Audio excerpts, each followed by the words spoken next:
সিঙ্গারা সমুচা বিক্রেতার বাবার গল্প বলছি।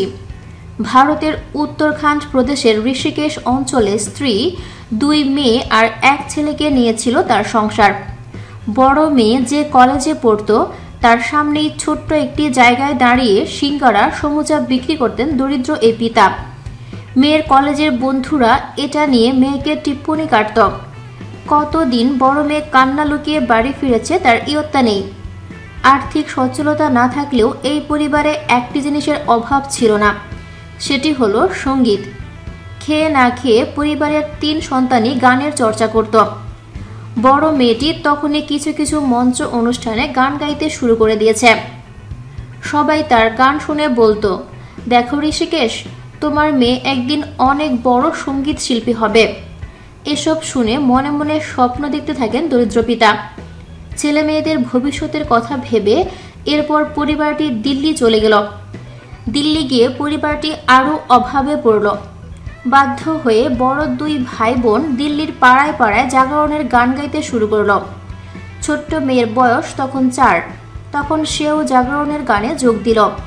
সারা রাত জেগে 3 ভাই বোন গান গাইত। গান গাইতে গাইতে দম ফুরিয়ে আসত। ছোট্ট ফুসফুসে এত চাপ সইতে কষ্ট হলেও দমে যায়নি সেই ছোট্ট মেয়েটি। ভাই বোনের সাথে পাল্লা দিয়ে গান গাইতে লাগলো। এত কষ্ট করে গান গাওয়ার পরও ধন্যবাদটাও ঠিকমতো জুড়ত না। পরের দিন স্কুলে যাওয়া হতো না ছোট্ট মেয়েটির। বড় মেয়েটির বয়স তখন 23। তখন হিন্দি ও তেলেগু ছবির বিখ্যাত সঙ্গীত পরিচালক সন্দীপ চৌতার নজরে আসেন। চলচ্চিত্রের প্রথম গান গেয়েই আলোচনার কেন্দ্রবিন্দুতে চলে আসে বড় মেয়েটি। এরপর আর পরিবারটিকে পেছন ফিরে তাকাতে হয়নি। পরিবারের একমাত্র ছেলেটিও সঙ্গীত পরিচালক হিসাবে বেশ নাম কুড়িয়ে ফেলেন। 2006 সালে সিঙ্গারা সমুচা বিক্রেতা বাবার ছোট্ট মেয়েটি সঙ্গীত ভিত্তিক রিয়েলিটি শো ইন্ডিয়ান আইডলে অংশগ্রহণ করে। সেটা ছিল ওই অনুষ্ঠানের দ্বিতীয় আসর। মেয়েটির বয়স তখন সবে 17।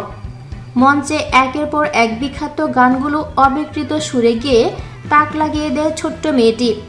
দর্শকরা এই মেয়েকে ভারতের শাকিরা ডাকতে শুরু করেন। সবাই যখন ধরিয়ে নিয়েছে যে এই মেয়েটি নিশ্চিতভাবে পড়তে যাচ্ছে ইন্ডিয়ান আইডলের দ্বিতীয় আসরের মুকুট, তখনই চিকেন পক্সে আক্রান্ত হয় সে। এরপর দর্শকের ভোটে ইন্ডিয়ান আইডল থেকে ছিটকে পড়ে সে। এরপর মেয়েটিও দমে যায় না। ইন্ডিয়ান আইডল তাকে অনেক বিখ্যাত সঙ্গীত পরিচালকের দৃষ্টিগোচর করে। 2009 সালে ব্লু ছবির থিম সংটি গাওয়ার মধ্য দিয়ে তার হিন্দি ছবিতে প্লেব্যাক সিঙ্গারের কেরিয়ার শুরু হয়। এরপর যা হয়েছে সে তো ইতিহাস।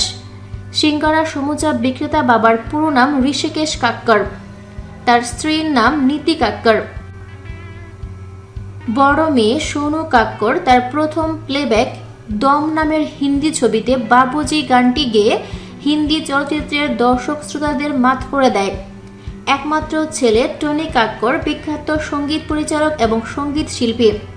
তার সাম্প্রতিক কম্পোজকৃত ও ছোট বোনের সাথে গাওয়া মিলে হো গানটি ইউটিউবে 12 কোটির অধিকবার দেখা হয়েছে। আর পরিবারের সবচেয়ে ছোট্ট মেয়েটি সবচেয়ে বেশি সুনাম কুড়িয়ে এনেছে কাক্কর পরিবারের জন্য।